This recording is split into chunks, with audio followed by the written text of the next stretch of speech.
Good afternoon. My name is Jake Domain, and my call sign is Kilo India 5, Juliet Mike Delta. Today, I will be talking to you about amateur radio. My first question to you is, have you ever talked across the world without the internet or a cell phone?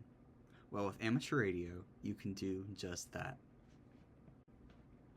Now that I've got your attention, you may be wondering what amateur radio is. It is often referred to as ham radio in the media. In fact, these terms are used interchangeably, and those involved in this hobby are known as hams. Amateur radio is a fascinating hobby for licensed individuals to communicate through various radio frequencies. Unlike commercial broadcasters, we operate non-commercially. That is to say, we don't broadcast or communicate for profit. Instead, we engage in diverse activities such as casual conversations, emergency communications, and even technical experimentation. Amateur radio is regulated by government authorities around the world to ensure that our operations are conducted safely and responsibly. In the United States, the Federal Communications Commission, the FCC, oversees our licensing and operational guidelines, while in the United Kingdom, the Office of Communications, also known as Ofcom, fulfills this role. Beyond the regulations, this community is rich with diversity, and it attracts hobbyists of all ages who share a common passion for radio technology and communication. From local rag chewing, that is to say, conversating, to local contests and global contests, there's always something exciting happening in the world of ham radio. So now you may be asking, well, that's all cool, but what can you actually do with it?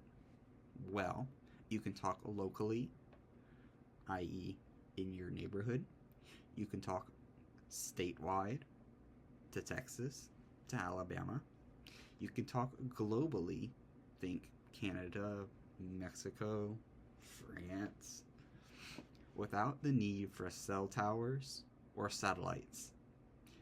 We, as ham radio operators, can send Morse code, our own voice, images, and texts. Because we are not professionals, we're amateurs, we can operate and build our own radios, antennas, and electronics. We amateur radio operators can also talk to astronauts aboard the ISS with a radio as small as this. Many amateur radio operators, hams, enjoy contesting, which is to say they will get out and operate for at least a weekend at a time to try to talk to the most people as possible and to get awards. One of the most important aspects of amateur radio is emergency communications. Ham radio is often utilized during disasters when other communication systems fail or become overwhelmed. During natural disasters and times of need, amateur radio operators provide crucial backup communications for those in distress. Getting your license is as simple as passing an exam. All of the possible questions are public, and you only need a 75% or higher to pass. Topics include electronics, radio theory, antennas, safety, rules and regulations, and station setup.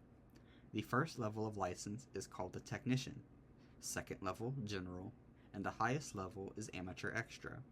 At each level, you gain more privileges and more frequencies at which you are able to operate. Amateur radio is affordable and open to all ages, i.e. you can spend as much or as little money as you want on it.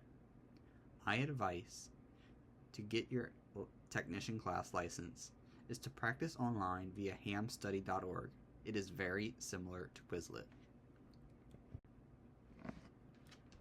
Beyond contesting and experimentation, why does it matter? It promotes STEM skills and lifelong learning. It connects people and communities regardless of their differences or cultural observations. And when all else fails, amateur radio works. So how can you get involved? Visit your local amateur radio club during Field Day, which occurs June 28th and 29th of every year. You can also join online communities such as r/ham radio or the ham radio crash course. I also encourage you to study for your technician class license. Questions, comments, concerns? When all else fails, amateur radio works, and now you know why. Thank you for listening.